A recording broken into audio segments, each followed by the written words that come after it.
Hello everyone. आज का chapter है अधिगम में योगदान करने वाले कारक, फैक्टर्स कंट्रीब्यूटिंग टू लर्निंग। अधिगम यद्यपि एक सहज क्रिया है। प्रत्येक प्राणी जन्म से ही कुछ न कुछ सीखता रहता है। उसके सीखने की मात्रा तथा कुशलता पर अनेक कारकों का प्रत्यक्ष प्रभाव पड़ता है। अधिगम की क्रिया में योगदान करने वाले दो प्रमुख कारक निम्नवत हैं। पहला वैयक्तिक कारक, दूसरा वातावरण से संबंधित कारक। वैयक्तिक कारक, अधिगम की प्रक्रिया में विभिन्न प्रकार के व्यक्तिगत कारकों का योगदान होता है। व्यक्तिगत कारक अधिगम की प्रक्रिया को तीव्र या धीमा करने में महत्वपूर्ण भूमिका निभाते हैं। अधिगम की प्रक्रिया में योगदान करने वाले कारकों को निम्न प्रकार से वर्गीकृत किया जा सकता है। पहला, संवेदीकरण तथा प्रत्यक्षीकरण। विद्यार्थियों के सामान्य स्वास्थ्य के अतिरिक्त संवेदना तथा प्रत्यक्षीकरण ऐसे मनोवैज्ञानिक कारक हैं जो अधिगम में सहायता करते हैं। संवेदना प्रत्यक्षीकरण के केंद्र में होती है। प्राणी में 5 संवेदी अंग होते हैं, जैसे त्वचा, कान, जिह्वा, आँखें तथा नाक। ये संवेदी अंग यानी ज्ञानेंद्रियाँ ज्ञान के द्वार होते हैं और वातावरण में स्थित विभिन्न प्रकार के उद्दीपनों के प्रत्यक्षीकरण में सहायक होते हैं। इनमें से किसी भी संवेदी अंग में किसी भी प्रकार का दोष हो जाने पर अधिगम पर प्रभाव पड़ता है और अंततोगत्वा उससे ज्ञानार्जन भी प्रभावित होता है। उदाहरणार्थ, दृष्टि में दोष जैसे मायोपिया यानी दूरदृष्टि दोष, हाइपरमेट्रोपिया यानी निकट दृष्टि दोष, स्टिग्मेटिज्म यानी भेंगापन इत्यादि के कारण सिर दर्द, चक्कर आना तथा अध्ययन में सामान्य रुचि से अरुचि होना आदि।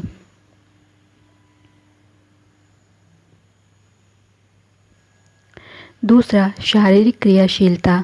थकान मानसिक या शारीरिक होती है और थकान का अभ्यास करने वाला छात्र अधिगम की प्रक्रिया को कम कर देता है। दूसरी, शारीरिक क्रियाशीलता अधिगम प्रक्रिया में सहायक होती है तथा इसकी गति को तीव्र कर देती है। तीसरा, आयु तथा परिपक्वता। अधिगम प्रत्यक्ष रूप से आयु तथा परिपक्वता पर निर्भर करता है। जब तक व्यक्ति सीखने के प्रति पर्याप्त रूप से परिपक्व नहीं होता, तब तक अधिगम निष्पन्न नहीं होता। किंतु विद्यार्थी छोटी उम्र में ही अधिक सीख लेते हैं, जबकि कुछ विद्यार्थी उसी पाठ्यवस्तु को सीखने में अधिक देर लगाते हैं। वास्तविक आयु के साथ साथ मानसिक आयु भी बढ़ती जाती है और लगभग 16 वर्ष की आयु में यह वृद्धि रुक जाती है। आयु में वृद्धि का अभिप्राय बौद्धिक परिपक्वता से होता है, जिसके द्वारा कठिन समस्याओं का समाधान करने में सहायता मिलती है। परिपक्वन का नियम हमें इस बात की चेतावनी देता है कि विद्यार्थी को जबरदस्ती तब तक अधिगम नहीं करवाना चाहिए जब तक कि वह विशिष्ट कौशलों के सीखने लायक परिपक्व न हो जाए। अध्यापकों को यह सिद्धांत उन अभिभावकों को भी समझना चाहिए जो अपने बच्चों को बहुत ही जल्दी विद्यालय भेजने में अत्यधिक महत्वाकांक्षी तथा अत्यधिक उत्साही होते हैं। चौथा, आवश्यकताएं। विद्यार्थियों की जब तक शारीरिक आवश्यकताएं संतुष्ट न हो जाएं, तब तक विद्यालयों में उनसे किसी भी प्रकार के बौद्धिक चिंतन की अपेक्षा नहीं की जा सकती। एक गरीब विद्यार्थी जो कक्षा में भूखा है, उसका ध्यान अध्ययन की अपेक्षा खाने की ओर अधिक केंद्रित होगा। इसी प्रकार कक्षा में बहुत अधिक ठंड या गर्मी या कुर्सियों पर बैठने वाले विद्यार्थियों की संख्या अधिक होने पर अच्छे अधिगम की आशा नहीं की जा सकती। इसी तरह से सुरक्षा और सम्मान की आवश्यकता अधिगम परिस्थितियों में शक्तिशाली प्रेरक के रूप में कार्य करती है। यदि एक विद्यार्थी अपने शिक्षक से डरता है या विद्यालयों में अधिक पिटाई किए जाने के कारण असुरक्षित महसूस करता है या किसी अन्य प्रकार के दंड से भयभीत है, तो वह सीख नहीं पाता। इसी तरह यदि उसे उत्साही, संवर्धन तथा स्नेह की आवश्यकता बहुत अधिक उत्तेजक होती है तो बच्चे का अधिगम प्रभावी होता है।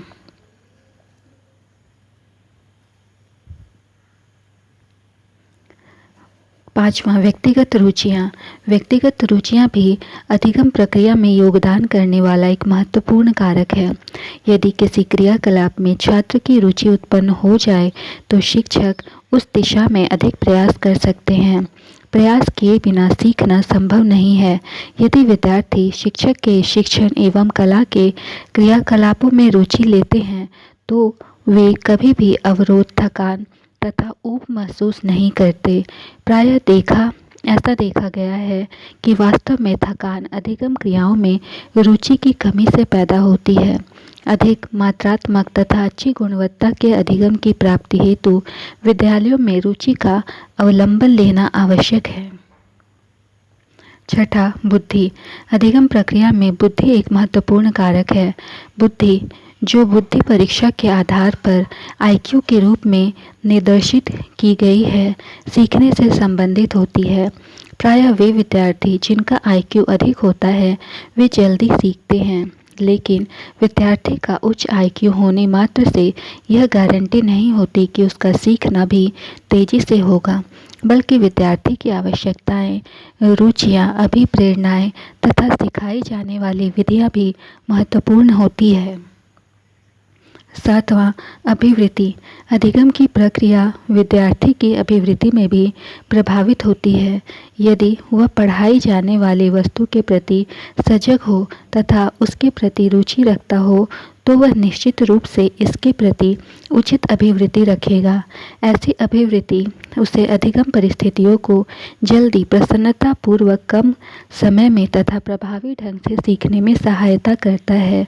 इसके विपरीत यदि वह पढ़ाई जाने वाली वस्तु में ध्यान नहीं देता या रुचि नहीं लेता तो इसकी अभिवृत्ति नकारात्मक हो जाती है। यह सामान्य अधिगम की प्रक्रिया में अवांछनीय दबाव तथा तनाव उत्पन्न करके सहज अधिगम में बाधा डालता है। 8वां, ध्यान। अधिगम की क्रिया को तीव्र गति से प्रभावित करता है। कोई अध्यापक किस सीमा तक छात्रों का ध्यान आकर्षित करता है, इस पर अधिगम निर्भर करता है। ध्यान का विकास करने में शांत वातावरण, पाठ की तैयारी, विषय में परिवर्तन, सहायक सामग्री का उपयोग, बालकों की रुचि का ध्यान, पूर्व ज्ञान का नवीन ज्ञान से संबंध, बालकों की प्रवृत्ति का ज्ञान एवं प्रोत्साहन का विशेष योग होता है। डमविल के अनुसार किसी दूसरी वस्तु के बाजार एक ही वस्तु पर चेतना को डमविल के अनुसार किसी दूसरी वस्तु के बजाय एक ही वस्तु पर चेतना को केंद्रित करना ही ध्यान है। मॉर्गन एवं गिलीलैंड के शब्दों में अपने वातावरण के किसी विशिष्ट तत्व की ओर उत्साहपूर्वक जागरूक होना ध्यान कहलाता है। यह किसी अनुक्रिया के लिए पूर्व समायोजन है। 9वां, अभिप्रेरणा।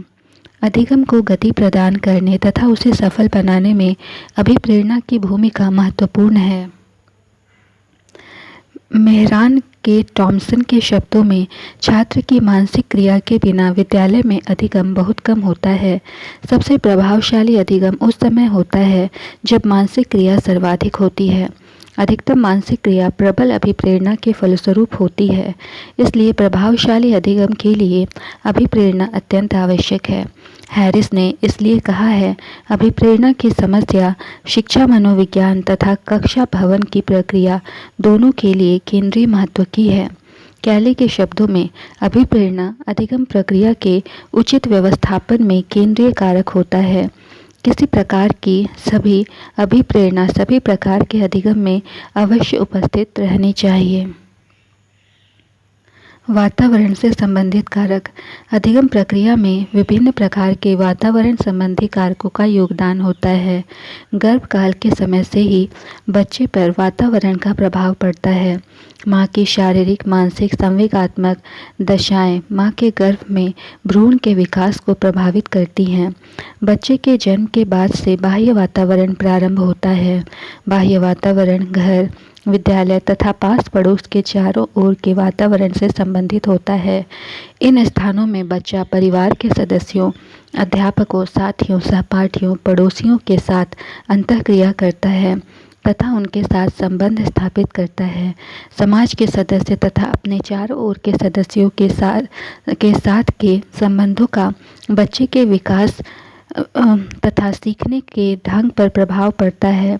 अधिगम प्रक्रिया में वातावरण से संबंधित योगदान करने वाले कारक निम्न प्रकार हैं। पहला, आसपास का वातावरण। अधिगम प्रक्रिया में आसपास का वातावरण बहुत महत्वपूर्ण योगदान देता है। यह मुख्यतः प्राकृतिक, सामाजिक तथा सांस्कृतिक रूपों में बांटा होता है।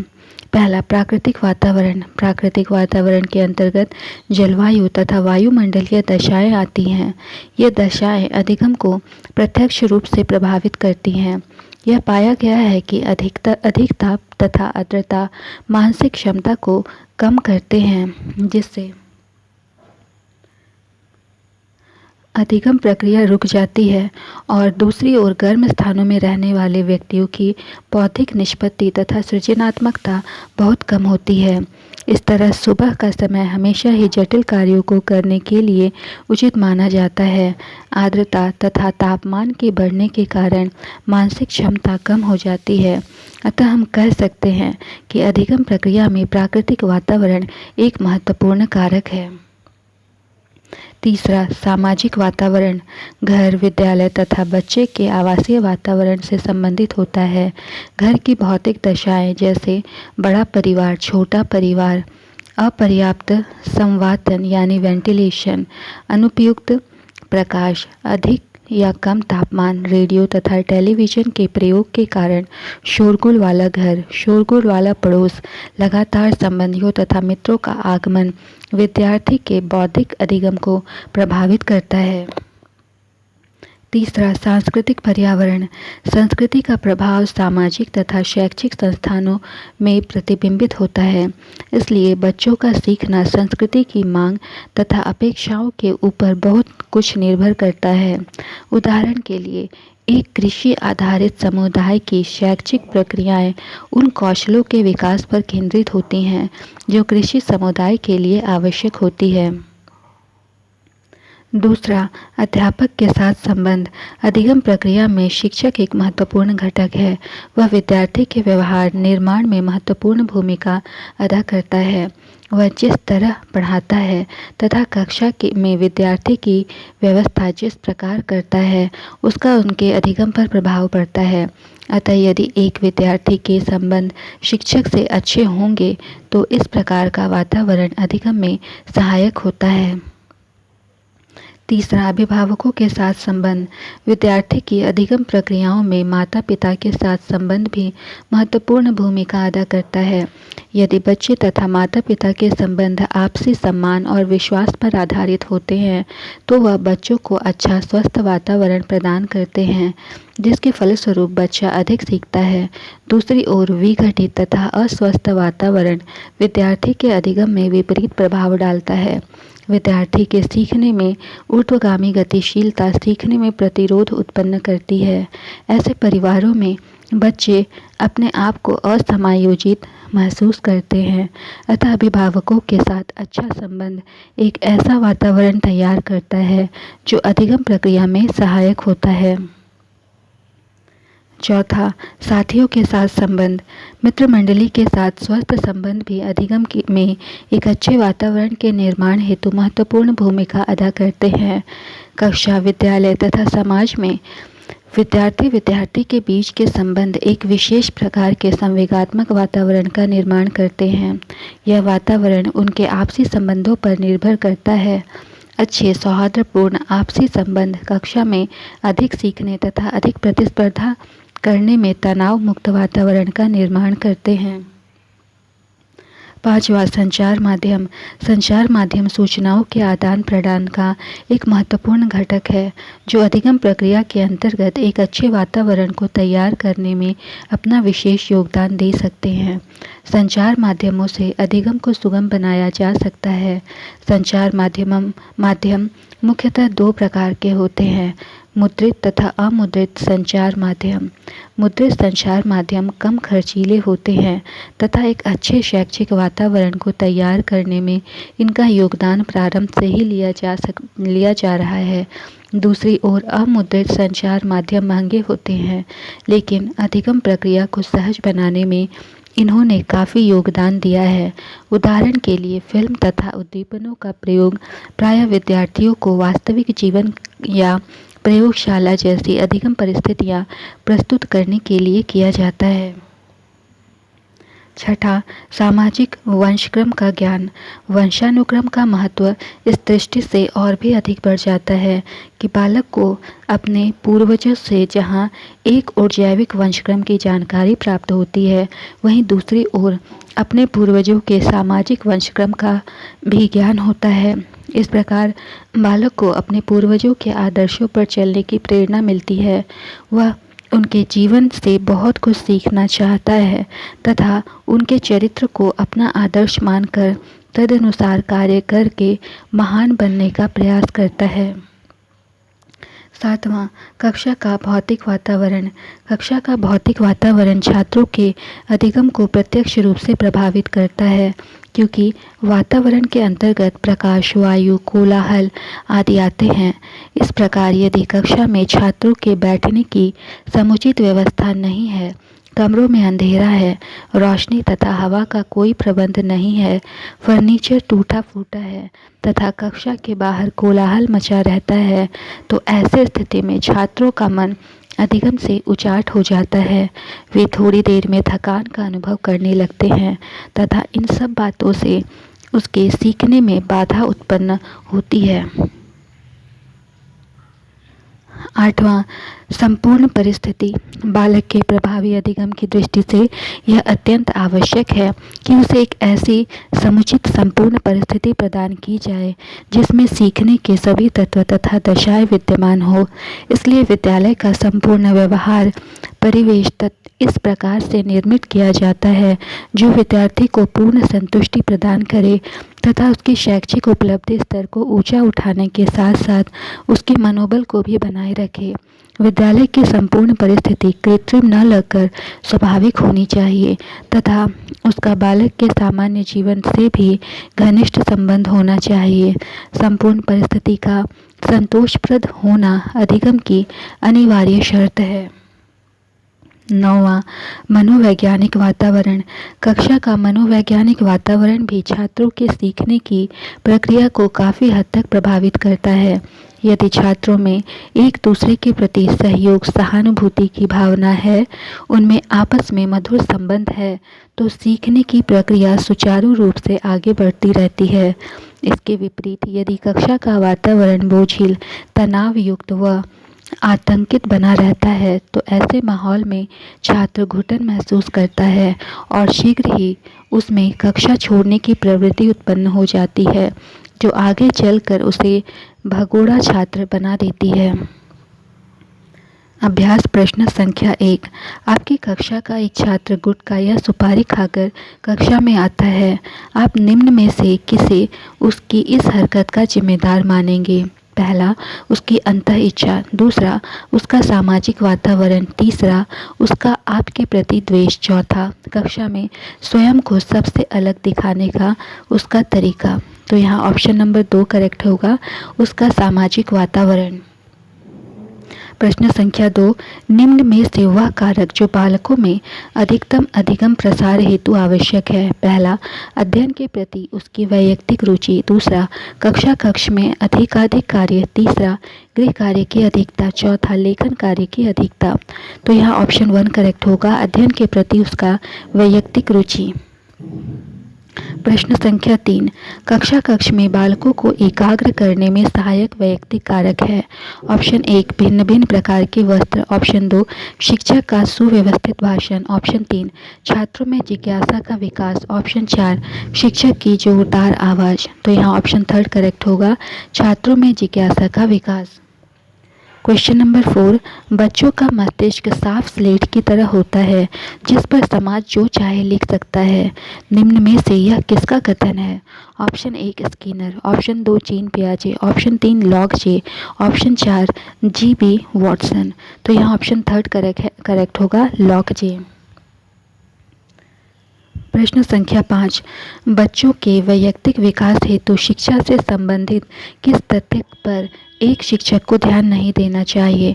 ऑप्शन 1 बच्चों में रचनात्मक कुशलता का विकास करना, ऑप्शन 2 बच्चों में नैतिक मूल्यों के भाव को जागृत करना, ऑप्शन 3 बच्चों को पर्याप्त स्नेह प्रदान नहीं करना, ऑप्शन 4 बच्चों के व्यक्तित्व को मान्यता न देना। तो यहाँ ऑप्शन नंबर 4 करेक्ट होगा, बच्चों के व्यक्तित्व को मान्यता न देना। प्रश्न संख्या 6, किसी बालक के प्रारंभिक वैयक्तिक विकास में सर्वाधिक महत्वपूर्ण कारक है? पहला, बालक की अपनी मित्र मंडली के प्रति अभिवृत्ति, दूसरा, घर का वातावरण तथा माता पिता से बालक का लगाव, तीसरा, संवेगात्मक सुरक्षा की बालक में आंशिक योग्यता, चौथा, उपरोक्त में से कोई नहीं। तो यहाँ ऑप्शन नंबर 2 करेक्ट होगा, घर का वातावरण तथा माता पिता से बालक का लगाव। 7वां प्रश्न है, बालकों में अधिगम की प्रक्रिया को तीव्र करने हेतु उपयुक्त उपाय है? ऑप्शन 1 बालकों को अधिगम हेतु अभिप्रेरित किया जाए, ऑप्शन 2 स्कूल में प्रदूषण मुक्त वातावरण तैयार किया जाए, ऑप्शन 3 अधिगम के प्रति छात्रों का ध्यान एकाग्र किया जाए, ऑप्शन 4 उपरोक्त सभी। तो यहाँ ऑप्शन 4 करेक्ट होगा, उपरोक्त सभी। प्रश्न संख्या 8, कक्ष में अधिगम को प्रभावी बनाने के लिए आपके विचार से एक शिक्षक में क्या गुण होने चाहिए? ऑप्शन 1 विषय का ज्ञान, दूसरा शिक्षक का व्यवहार, तीसरा शिक्षक विधियाँ, चौथा उपरोक्त सभी। तो यहाँ ऑप्शन 4 करेक्ट होगा, उपरोक्त सभी। प्रश्न संख्या 9, कक्षा में अधिगम की प्रक्रिया को तीव्र करने हेतु कक्षा का भौतिक वातावरण होना चाहिए? ऑप्शन 1 प्रकाशयुक्त, ऑप्शन 2 बैठने में समुचित, ऑप्शन 3 कोलाहल मुक्त, ऑप्शन 4 ये सभी। तो यहाँ ऑप्शन 4 करेक्ट होगा, ये सभी। प्रश्न संख्या 10, प्राकृतिक पर्यावरण का प्रभाव अधिगम की दशा को प्रत्यक्ष रूप से प्रभावित करता है से तात्पर्य है? ऑप्शन 1 जलवायु तथा वायुमंडलीय दशाओं का योग बालक की बौद्धिक निष्पत्ति तथा सृजनशीलता पर गहरा प्रभाव डालते हैं, ऑप्शन 2 अधिक ताप तथा आर्द्रता बालकों की मानसिक क्षमता के विकास का द्योतक है, ऑप्शन 3 जलवायु तथा वायुमंडलीय दशाओं के योग का प्रभाव बालकों की मानसिक क्षमता को प्रभावित नहीं करता, ऑप्शन 4 उपरोक्त में से कोई नहीं। तो यहाँ ऑप्शन 1 करेक्ट होगा, जलवायु तथा वायुमंडलीय दशाओं का योग बालक की बौद्धिक निष्पत्ति तथा सृजनशीलता पर गहरा प्रभाव डालते हैं। क्वेश्चन नंबर 11, किसी दूसरी वस्तु के बजाय एक ही वस्तु पर चेतना को केंद्रित करना खाली स्थान कहलाता है? ऑप्शन 1 अधिगम, ऑप्शन 2 पर्यावरण, ऑप्शन 3 ध्यान, ऑप्शन 4 अपरिपक्वता। तो यहाँ ऑप्शन 3 करेक्ट होगा, ध्यान। क्वेश्चन नंबर 12, मानसिक गणनाओं को प्रयोगात्मक ढंग से निष्पादित करके समस्याओं का समाधान करना है?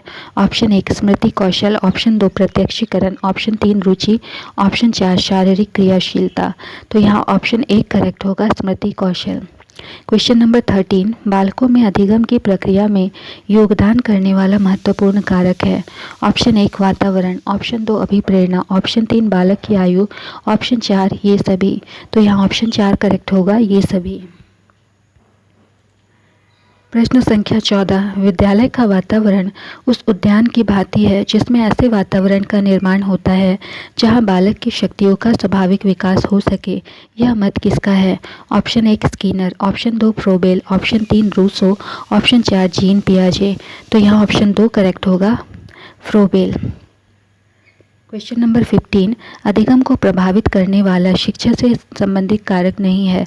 ऑप्शन 1 विषय का ज्ञान, ऑप्शन 2 मनोविज्ञान का ज्ञान, ऑप्शन 3 व्यक्तिगत भेदों का ज्ञान, ऑप्शन 4 अनुशासनहीनता। तो यहाँ पर ऑप्शन 4 करेक्ट होगा, अनुशासनहीनता। क्वेश्चन नंबर 16, एक बालक कक्षा में दी गई अनुक्रियाओं को तेजी से सीख जाता है, इसका कारण हो सकता है? ऑप्शन 1 बालक की तेज बुद्धि, ऑप्शन 2 बालक की सुनने की क्षमता, ऑप्शन 3 बालक की तेज नज़र, ऑप्शन 4 बालक की क्षीण बुद्धि लब्धि। तो यहाँ ऑप्शन 1 करेक्ट होगा, बालक की तेज बुद्धि। क्वेश्चन नंबर 17, अधिक मानसिक क्रियाकलापों में अधिगम होता है। ऑप्शन 1 कम प्रभावशाली, ऑप्शन 2 अधिक प्रभावशाली, ऑप्शन 3 अधिगम का मानसिक क्रियाकलापों से कोई संबंध नहीं है, ऑप्शन 4 उपरोक्त में से कोई नहीं। तो यहाँ ऑप्शन 2 करेक्ट होगा, अधिक प्रभावशाली। क्वेश्चन नंबर 18, अधिगम पर वैयक्तिक तथा वातावरण से संबंधित कारकों का प्रभाव किस अवस्था तक पड़ता है। ऑप्शन 1 पूर्व बाल्यावस्था, ऑप्शन 2 बाल्यावस्था, ऑप्शन 3 किशोरावस्था, ऑप्शन 4 संपूर्ण जीवन। तो यहाँ ऑप्शन 4 करेक्ट होगा, संपूर्ण जीवन। तो इसी के साथ हमारी आज की क्लास समाप्त होती है। मिलते हैं अगली क्लास में एक नए चैप्टर के साथ। वीडियो देखने के लिए धन्यवाद।